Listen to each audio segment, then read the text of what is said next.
มื้อนี้มาโลดตลาดนัดวันพฤหัส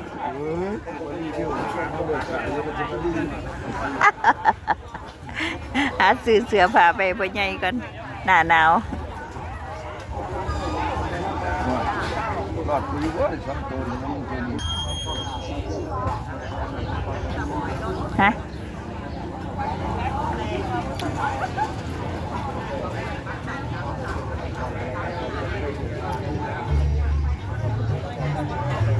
ใส่ในนั้นใส่ยุ่งเ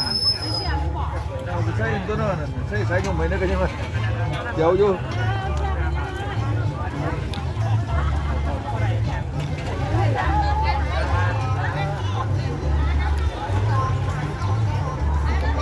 วันนี้ตลาดนัดวันพฤหัส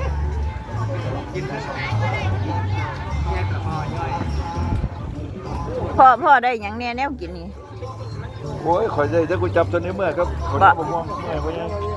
เดี๋ยวสิซื้อปิ้งปลาน้ำเพิ่นบ่นี่โอ้ยสื่อจังสื่อพ่อยากหรอกเอาถ้าจะเอาหยังก็มาเอาปั๊บหรอกห้องก็เมื่อโหลด